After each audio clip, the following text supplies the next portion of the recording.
네, 안녕하세요. 이익상입니다. 비블리아에 함께 해주신 여러분들께 감사드립니다. 우리 에스라 특집 가고 있는데요. 이제 에스라서 여섯 번째 시간이 되겠네요. 제가 생각하기에는 전체에서 이 에스라는 7번 하면은 되지 않을까라고 생각이 됩니다. 왜냐면 이제 여섯 번째 시간에 정말 많은 양을 할 거예요. 내용이 이제 쭉 성전 공사하는 이야기이기 때문에 특별하게 자세하게 설명할 필요 없이 성경에 너무 잘 설명되어 있어서 이번 시간도 그렇게 길지는 않을 것이다 라고 제가 미리 약속을 드릴 수가 있습니다. 지난 시간에 이어서 우리 패스 커뮤니티 교회 우리 청년들과 우리 목사님 함께 해주셨습니다. 감사합니다. 안녕하세요. 목사님은 이거 하시면서 도움이 되시나요? 네, 뭐 저도 모르는 것들을 좀 많이 알고 있습니다. 네, 단답형이시네요. 네, 역사를 너무 힘들어하는데 네. 제가 제일 하고 싶지 않았던 분야가 어쩌면 역사지 않았을까. 신학교 다닐 때도 역사는 좀 많이 졸았던 네, 기억이 네. 있는데요. 그래도 목사님과 함께하니까 이 역사가 졸리지 않고 네. 귀에 쏙쏙 한눈에 정리되는 아이. 느낌이라서 너무 좋은 것 같습니다. 아, 인사치레도. 사실 역사 이야기가 재밌어 하는 사람들이 되게 재밌어 하지만, 들으면 졸린 이야기예요. 뭐, 인정할 건 인정하고, 우리 아무리 그렇더라도, 이제, 성경을 조금 더 이해하고자 한다면, 역사 이야기에 빠질 수가 없기 때문에, 감안해 주시기를 우리 부탁드릴게요. 네. 자, 그러면 에스라서 5장 우리 들어가도록 하겠습니다. 지난 시간에는 5장 1절에 나와 있는 학개와 스가랴 때문에 지금 지난 1시간 학개 스가랴 이야기하다가 끝났고, 이제는 에스라 5장에 있는 다른 이야기, 이제 본격적으로 성전 공사 들어가는 이야기를 하도록 할게요. 자, 학개와 스가랴를 통해서 야, 이제 성전 공사 해야 된다. 그리고 성전 공사 너희들 할 수 있어 라고 해가지고 학개로부터는 질책을 받았고 스가랴로부터는 지난 시간 말씀드린 것처럼 어머니와 같은 권면을 받았다 라고 제가 말씀을 드렸는데요. 이제 모든 사람들이 일어나서 스룹바벨과 예수아가 일어나서 예루살렘에 있던 하나님의 성전을 2절에 보니까 다시 건축하기 시작함에 하나님의 선지자들이 함께 있어 그들을 돕더라 라고 했는데, 그럼 이 선지자는 누굴까요? 뭐 당연히 학개와 스가랴가 되겠죠. 그래서 선지자들이 그를 돕고 있다 라는 것을 우리가 알 수가 있습니다. 자, 그 다음에 또 사람들이 또 추측하기는 이때 당시에 함께 활동했던 선지자 중에 말라기, 우리 구약 성경의 맨 끝에 말라기 있죠? 그 말라기도 이때 함께 활동했던 선지자. 그래서 2절에서 말하고 있는 하나님의 선지자들 가운데에는 말라기도 포함되어 있을 것이다 라고 사람들이 설명을 해요. 뭐 말라기 이야기 나왔으니까 하는 말이지만, 여러분 말라기 하면은 제일 먼저 기억나는 단어가 있으세요 혹시? 말라기 하면은 제일 기억나는 단어 이제 없으시죠? 예, 많이 읽지 않았으니까. 네. 부흥회 때 부흥 강사님들이 가장 많이 설명하는 것 중에 하나가 말라기서 3장 7절 이하에 보면 11조에 관한 이야기가 나와요. 11조에 관한 이야기가 나오는데, 만군의 여호와가 이르노라 너희 조상들의 날로부터 쭉 이야기를 하면서 8절 유명하죠. 사람이 어찌 하나님의 것을 도둑질하겠느냐. 그러나 너희는 나의 것을 도둑질하고 말하기를 우리가 어떻게 주의 것을 도둑질하였나이까 하는도다. 이는 곧 11조와 봉헌물이라. 너희 곧 온 나라가 나의 것을 도둑질하였으므로 너희가 저주를 받았느니라. 만군의 여호와가 이르노라.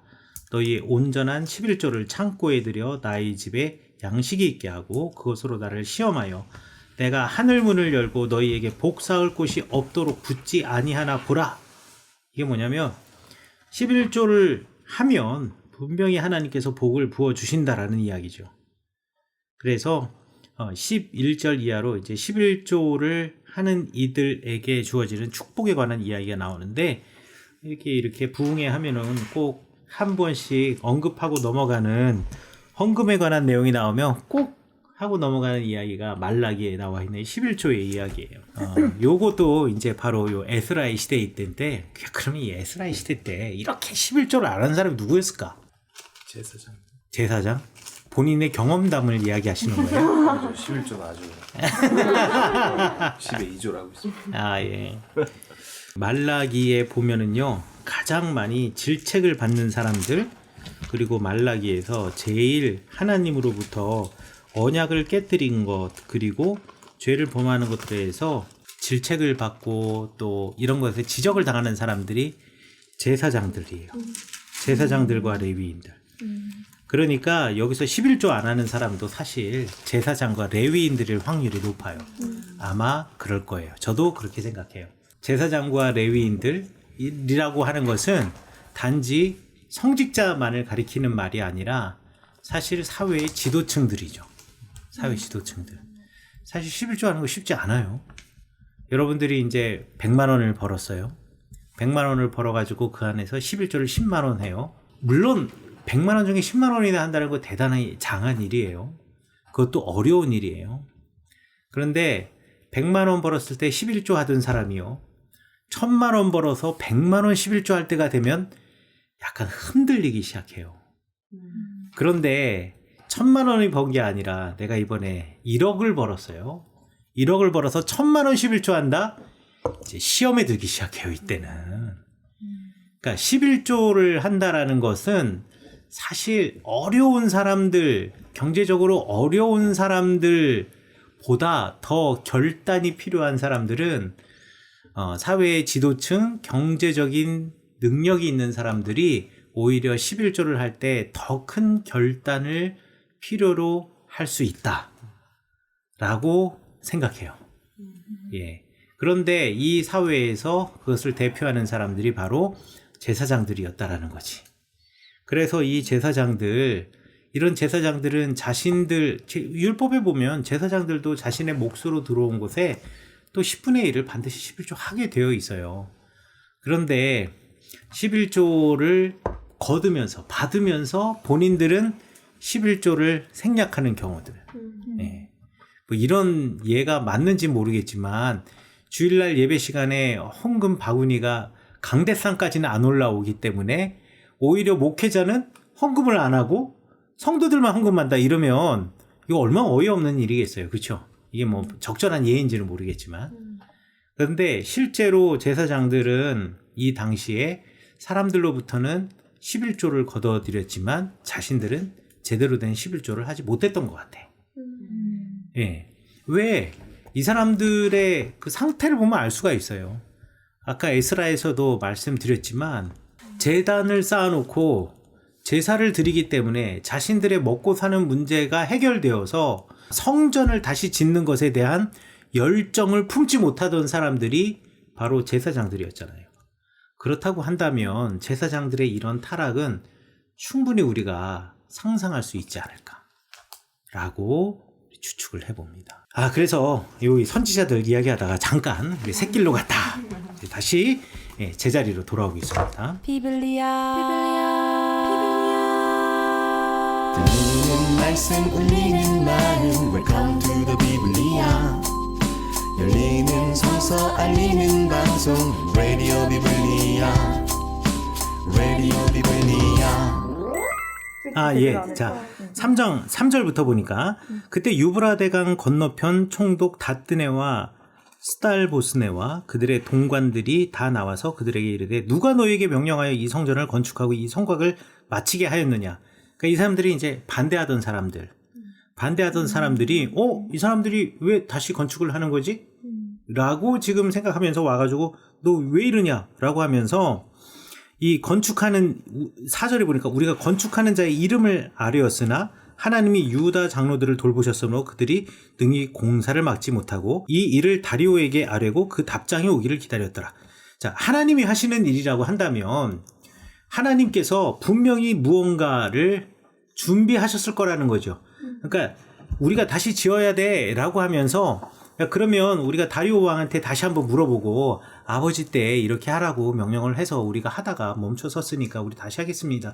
이걸 해가지고 우리의 절차를 거쳐서 제국의 절차를 거쳐서 우리 이거 합시다 라고 결정한 것이 아니라 일단 선지자들에 의해서 하라고 독려를 받으니까 그 자리에서 곧바로 이제 공사를 시작했다라는 것을 알 수가 있고 공사가 시작한 것과 동시에 이제 이 성전 건축 공사를 방해하던 사람 내지는 멈추어 서게 했던 사람 내지는 이 사람들이 멈추어 서게 했는지 아니면 그 이후에 이곳을 다스리는 총독이 되었는지는 모르겠지만 이곳이 멈추어 선 줄을 알고 있는 사람의 입장에서는 도대체 이게 무슨 일이냐라고 물어볼 수가 있었는데 이제 대부분의 만약에 과거에 이 유다 사람들이라고 하면 이렇게 총독들이 강 건너 유브라데 강 건너편에 총독인 사람들이 둘이 와가지고 이런 것에 대해서 꼬치꼬치 캐물어서 따져 물었다 하면 위축이 되어서 공사를 섰을 수 있었겠죠.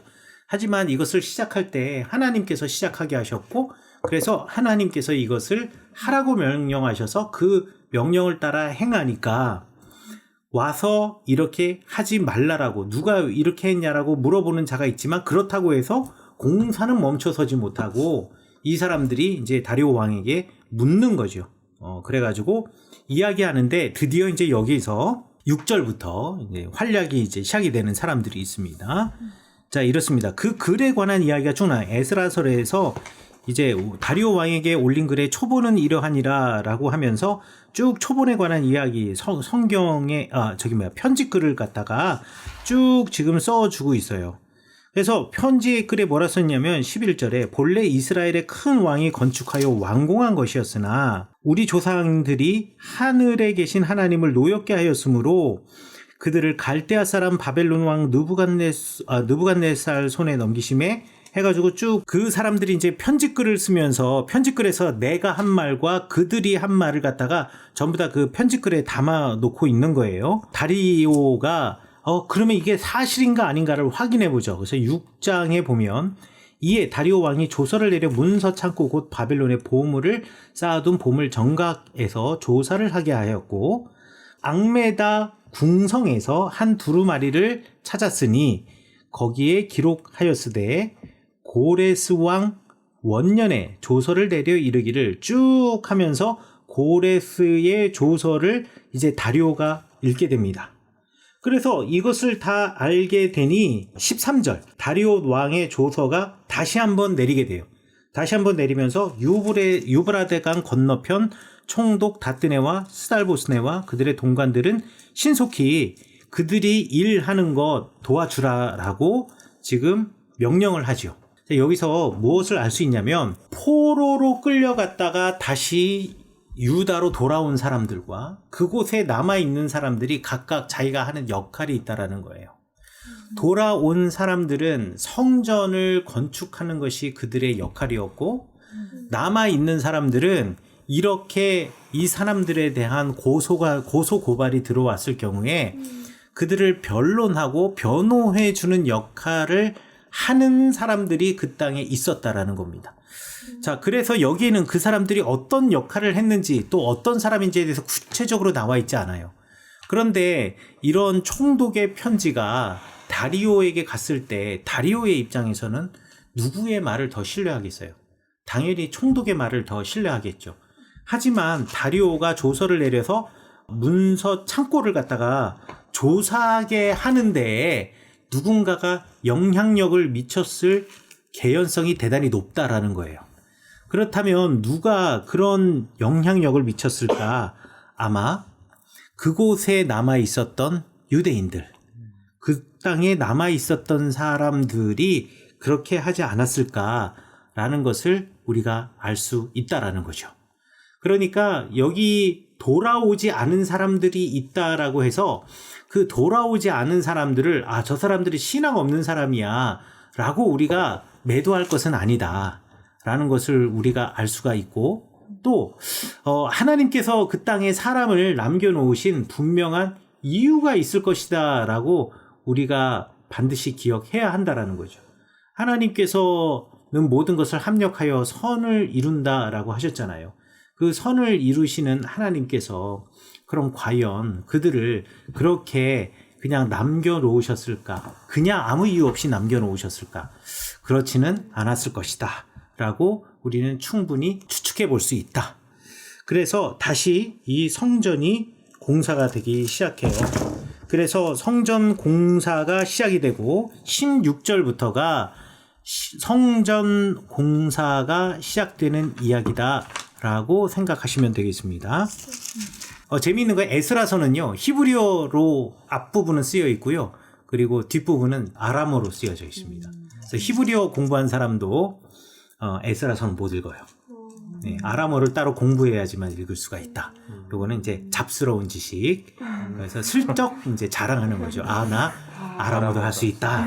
이런 거 이제 슬쩍 자랑하는 걸 이렇게 중간에 한 개씩 끼워 넣어 줘야지.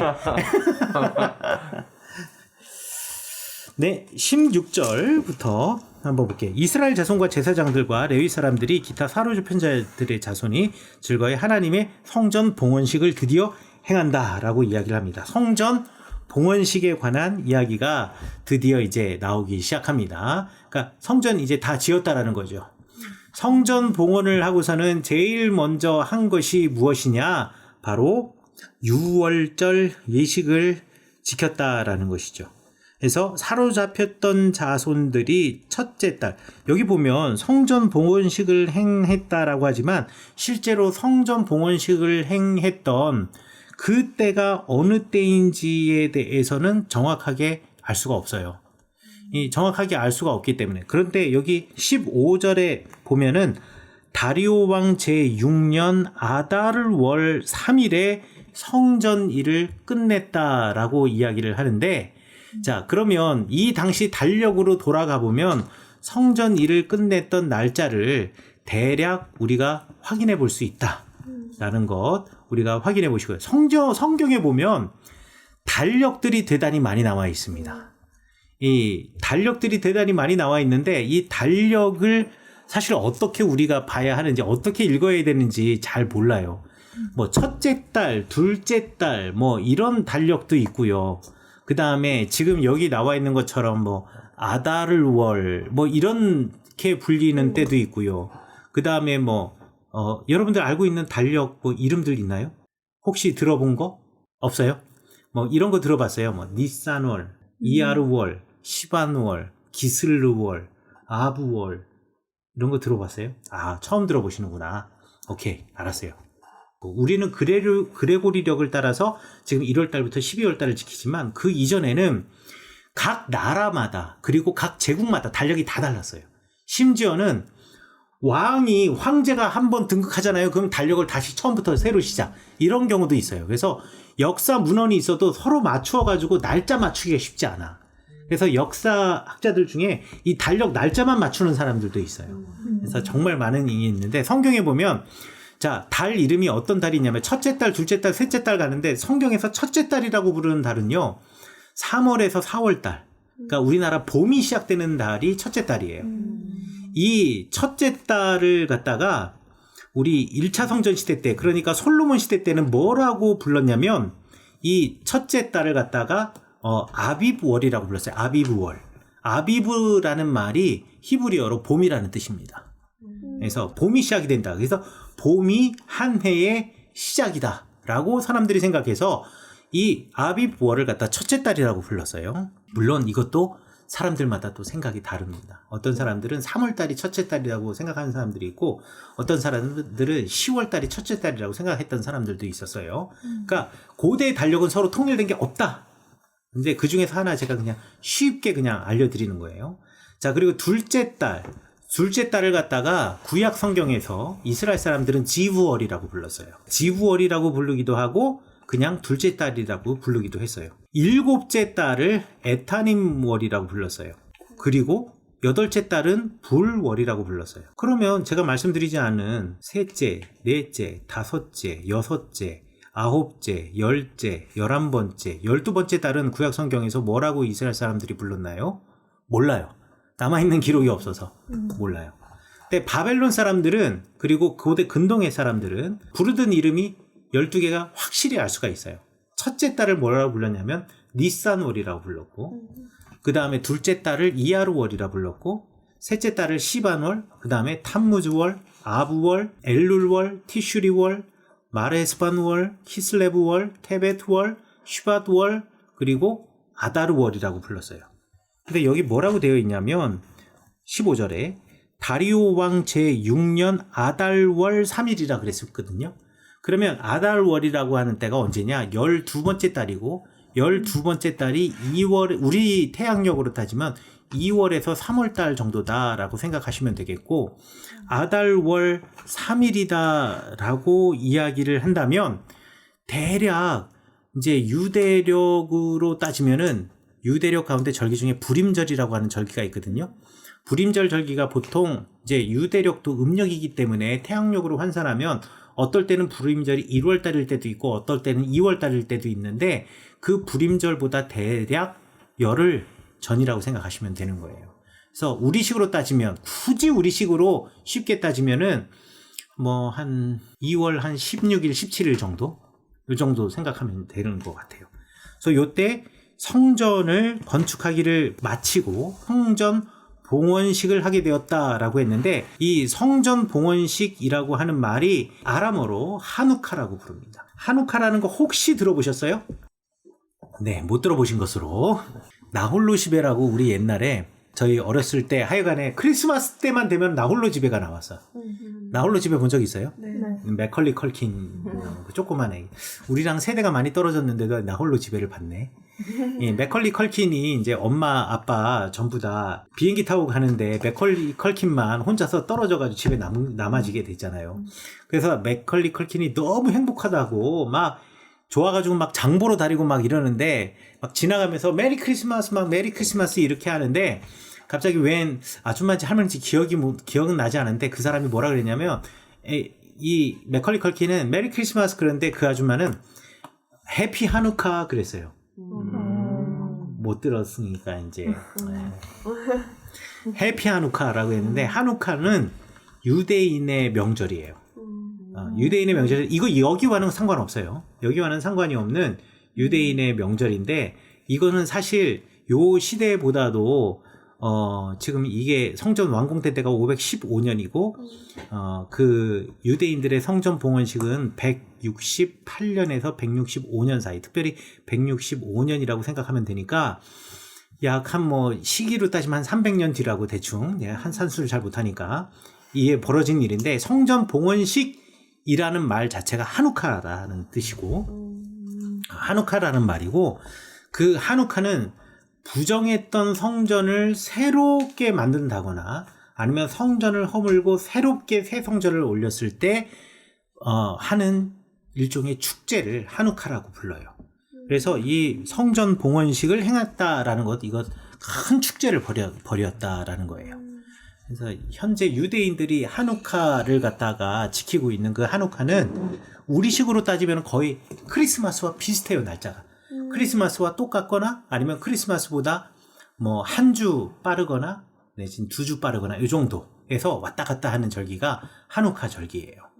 근데 그 하누카가 성전 봉헌식이라는 뜻을 가지고 있고 여기 보면 또 성전 봉헌식을 행하는 하누카 의식이 있다라는 것을 이제 말씀드리기 위해서 제가 그냥 쓸데없는 소리를 했고 요 하나님의 성전 봉헌식 하누카가 있을 때에 숫소 100마리, 수작 200마리, 어린 양 400마리를 드리고 또 이스라엘의 지파수를 따라서 12지파를 따라서 숫 염소 12마리로 이스라엘 전체를 위하여 속죄제를 드리고 제사장의 그 분반대로 레위 사람을 그 순차대로 세워서 예루살렘에서 하나님을 섬기게 하되 모세의 책에 기록된 대로 하였더라. 이제 그 전에는 모세의 책에 기록된 대로 온전한 제사를 드렸는지는 알 수 없으나 제사만 드리고 성전에서 온전한 하나님, 그러니까 기물은 가져오긴 하였으나 성전 안에 기물을 제대로 넣지 않았던 이들이 드디어 성전을 갖다가 봉헌을 하고 성전 봉헌식에서 그 기물들을 전부 다 원래 자리로 돌려놓으면서 축제를 벌이는 축제의식을 시작하였다. 그리고 난 다음에 6월절이 언제냐? 6월절이 보통 3월달이에요. 3월달이나 아니면 좀 늦으면 4월 초. 그리고 요 유대인들의 6월절의 날짜는요, 거의 교회력이 유대인들의 6월절 날짜에 거의 맞춰요. 그래서 부월절이 왔다 갔다, 날짜가 그 해마다 왔다 갔다 하는 이유가 유대력 음력을 따라서 6월절 날짜를 맞추다 보니 날짜가 왔다 갔다 하는 거예요. 유대력을 따지면은 첫째 달 15일이 6월절이거든요. 그래서 니산월 15일이 이제 6월절이 되는데 이게 우리식으로 따지면 니산월 그러니까 첫째 달이 3월달 내지는 4월달이에요. 3월 중순에서 4월 중순 사이에서 왔다 갔다 하기 때문에 요 부활절 날짜도 6월절 날짜도 왔다 갔다 하고, 그리고 아직 에스라의 시대에는 불임절이 없었던 것 같아요. 시기적으로. 왜냐하면 불임절은 에스더의 시대 때거든요. 불임절이라고 하는 절기가 만들어지기 전이었기 때문에 성전 봉헌식을 하고 제일 먼저 맞이하는 절기는 6월절이 되는 거예요. 그래서 19절부터는 이제 6월절을 지키는 행사를 하기 시작하는 겁니다. 여기 봐 소파 우리 집에 있어 의자로 소파로 침대로 여기 보는 편안해 여기 보러 힐링해 여기 보러 모두 행복해 여기 봐 6월절 행사가 어떻게 시작이 되냐면 사로잡혔던 자의 자손이 첫째 달 14일에 6월절을 지키시되, 첫째 달 14일 나오죠. 첫째 달 14일에 6월절을 지키되 제사장들과 레위 사람들이 일제히 몸을 정결하게 하여 다 정결하게 하며 사로잡혔던 자들 모든 자손과 자기 형제 제사장들과 자기를 위하여 6월절 양을 잡았다라고 이야기를 하는데, 항상 제사를 드리기 전에 반드시 해야 되는 것이 정결례였습니다. 사로잡혔다가 돌아온 이스라엘 자손과 자기 땅에 사는 이방 사람의 더러운 것으로부터 스스로를 구별한 모든 이스라엘 사람에게 속하여 이스라엘 하나님 여호와를 찾는 자들이 다 먹었다. 자, 여기서 이제 재미있는 표현이 나오죠. 자, 사로잡혔다 돌아온 자손뿐만 아니라 그 땅에 남아있는 자손도 다 함께 예배를 드렸다. 이 성전에서 예배를 드렸다라는 것이 지금 21절에서 지금 말하고 있는 거예요. 그러니까 처음 왔을 때 남아있는 자와 그곳에 있던 자들이 서로 갈등 관계에 있었다라고 이야기를 했잖아요. 그런데 이제 성전을 짓고 난 다음에 이제 6월절 드릴 때에는 사로잡혔다 돌아온 자들과 자기 땅에 사는 이방 사람들과 더러운 것으로부터 스스로를 구별한 모든 이스라엘 사람, 그러니 남아있는 사람들도 하나님의 전에 나와서 6월절 예배를 드릴 수 있도록 배려를 했다. 그래서 일종의 유대인들 가운데 돌아온 자와 남은 자들 사이의 갈등 관계를 하나 해결을 한 거예요. 그 해결한 때가 바로 두 번째 성전, 스룹바벨과 예슈아의 시대 때 성전이 세워질 때 남은 자들과 돌아온 자들이 화해의 물꼬가 터졌다라는 것을 알 수가 있다라는 것을 우리가 확인해 볼 수가 있습니다. 이해가시죠? 네. 그러면 함께 돌아왔지만 북왕국 이스라엘에 속했던 사람들은 어떻게 됐을까요? 여전히 둘은 물과 기름이었어요.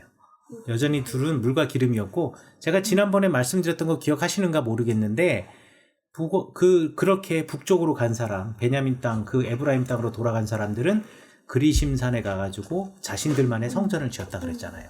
그러니까 이 사람들은 이 6월절에 함께하지 않았을 거예요. 그리고 북왕국 사람들의 6월절과 남왕국 사람들의 6월절의 날짜가 달라요.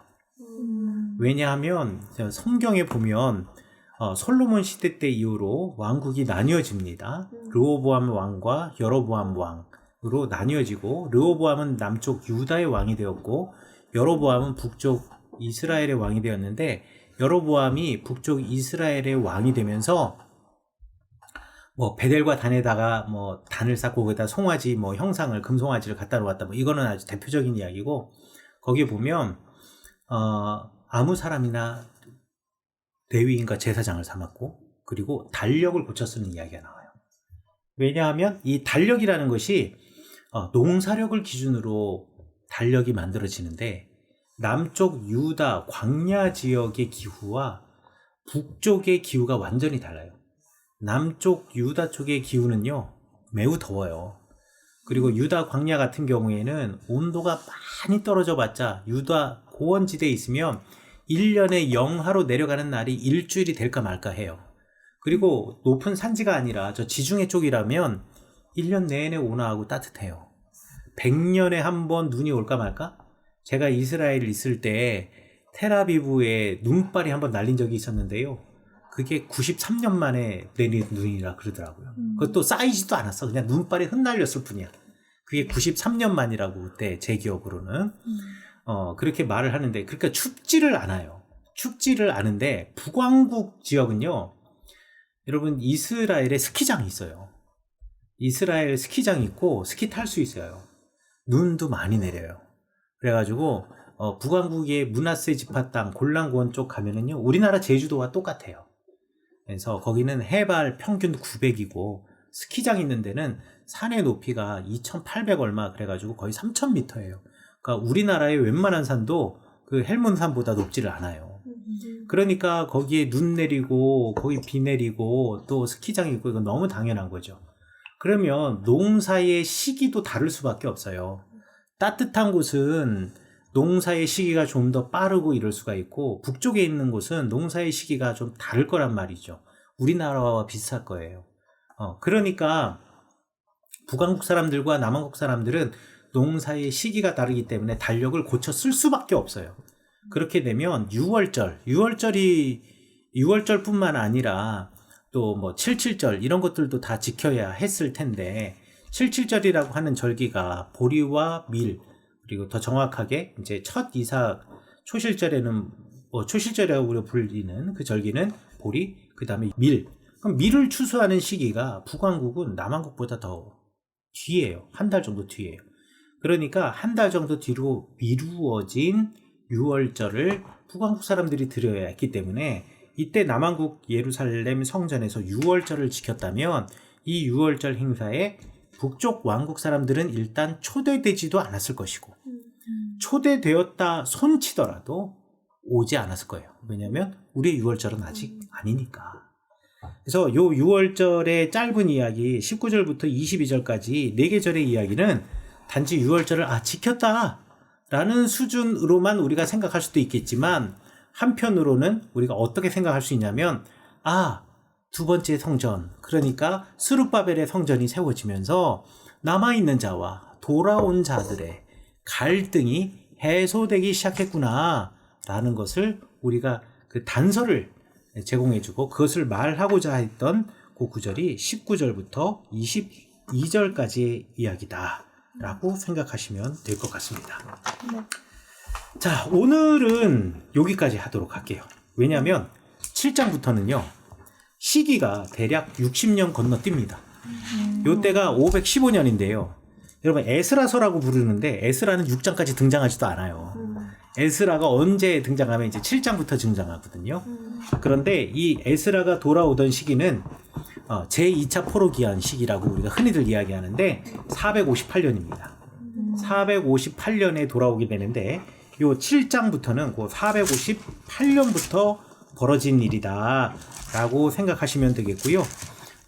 요 뒤에 에스라의 서에서 나온 이야기는 좀 약간은 충격적인 이야기들, 약간은 좀 충격적인 이야기들이 나오는데 뭐 논쟁이 될 만한 게 뒤쪽에서 나올 수 있는 게 이제 달력에 관한 이야기와 그 다음에 이제 뭐라 그러죠? 그 논쟁적인 이방 여인들 아내들을 쫓아내는 이야기들이 나와요. 그래서 요 이야기들을 가지고 우리 다음 시간에 저희가 진행을 하도록 하겠고 오늘은 요 시간은 이렇게 짧게 저희가 해서 마치도록 하겠습니다. 혹시 질문 있으신가요? 없으시면 좋습니다. 제 설명이 깔끔해서 없는 거예요? 아니면 이해를 못해서 없는 거예요? 깔끔. 네. 아까까지는 눈이 절반까지 내려왔는데 요 마지막 대답할 때는 다 눈이 커졌어요. 네, 여기까지 하도록 하겠습니다. 감사합니다. 감사합니다.